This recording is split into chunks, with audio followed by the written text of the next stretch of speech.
You are listening to Lovely Talks Heavy.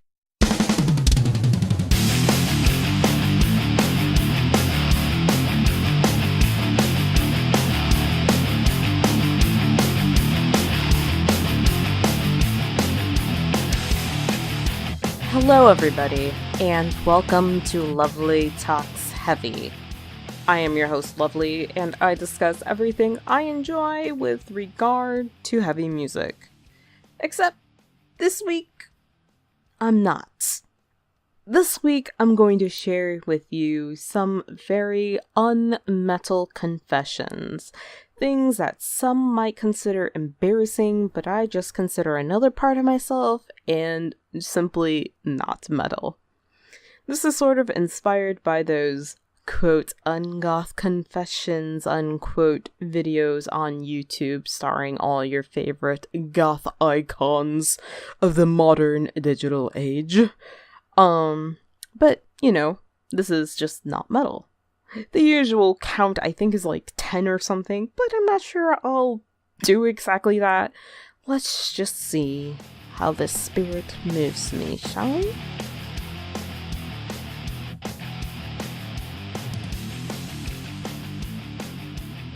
In high school, I was a huge Lady Gaga fan. Whilst going through my musical awakening, I came across Lady Gaga, who was quite new at the time. And boy, Lady Gaga was about 80% of my identity in high school. Well, I've grown past her now and think she's just honestly terrible as a human being, I still am always nostalgic for the time before her music videos were a constant race to see if she can outdo herself again and again and again, just reaching her own hubris. And when songs like Poker Face were just simply fun, dancey, and catchy.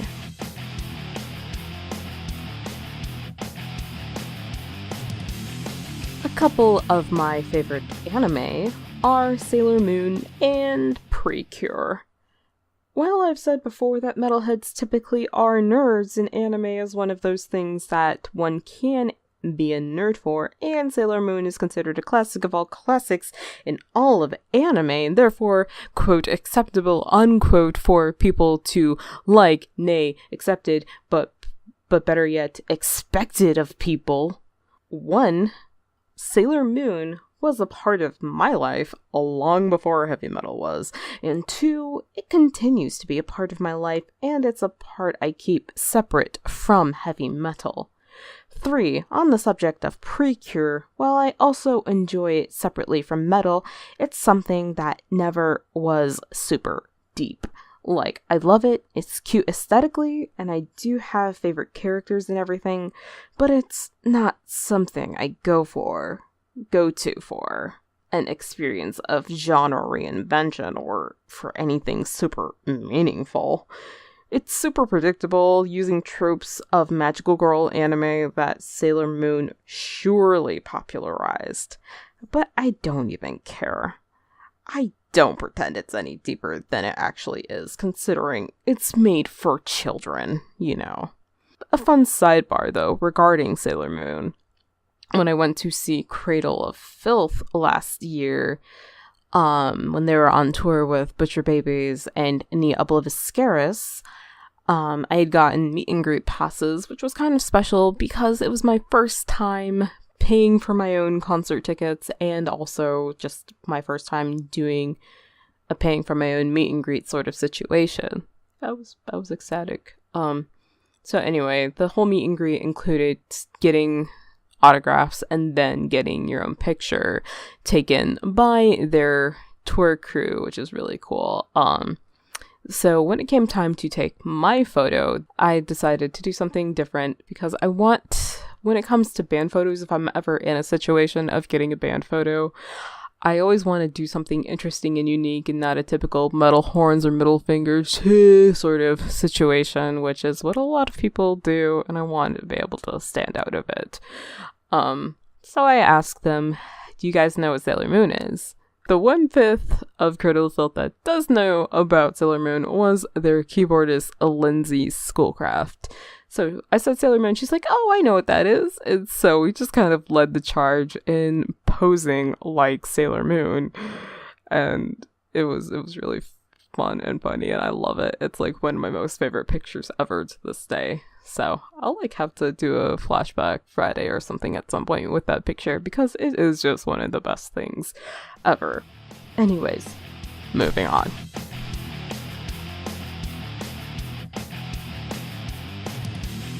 I've mentioned this before, but I've attended a Katy Perry concert.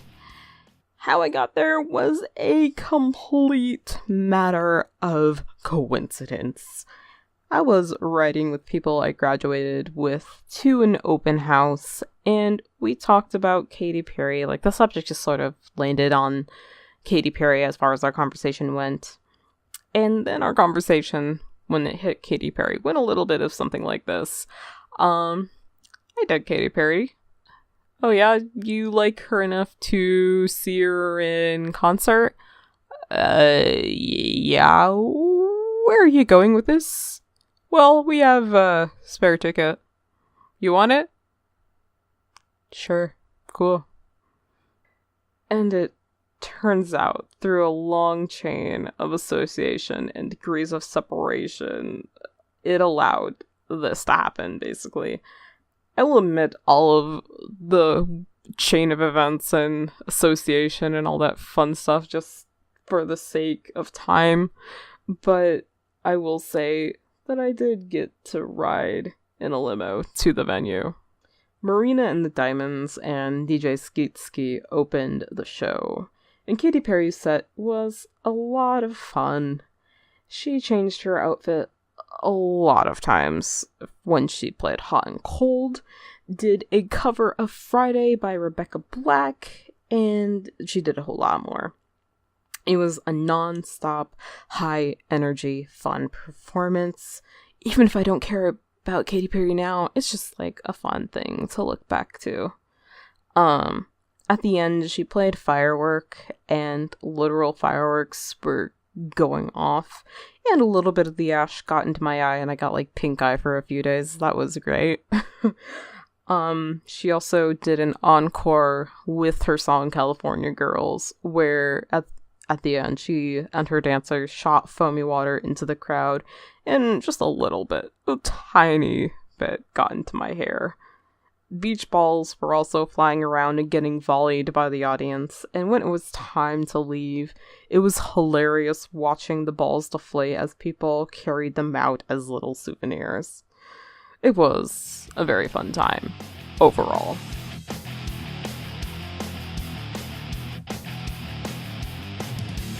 I've gotten bitten by the bullet journaling bug. I'm that type of person where if I see an art form I like and I want to do it, I'm gonna go after it. Except I haven't actually gotten myself a bullet journal yet, but I will soon. Soon.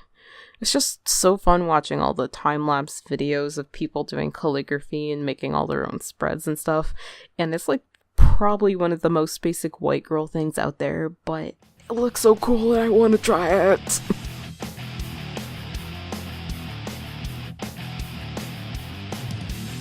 One time recently, I spent one weekend listening to nothing but Everyday and Into You by Ariana Grande on loop, nonstop, to the point that I had a dream that I met Ariana Grande.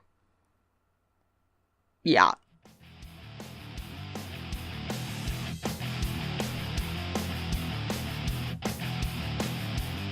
I have the worst celebrity crush on Chris Evans. Christopher Robert Evans. And yeah, it was due to his part in the Marvel Cinematic Universe. And I've had plenty of celebrity crushes before. It's natural when you're a teenager. It happens. You know, everybody wants to marry Chris Angel when they're a freshman in high school, right? Anyways, but in the case of Chris Evans. I'm pretty sure. And my friend Kendra has brought up theories and 100% totally serious conversations and discussions about this. That Chris Evans is a witch who knows witchcraft and keeps me drawn into his little thirst trap so that he can get more powerful. And I know he does some shit that is absolutely, objectively not attractive, like making goofy ass poses in Rolling Stone magazine, or saying bougie while being the whitest ass, most Bostonian ass man out there. And yet, I keep falling into his witch tricks.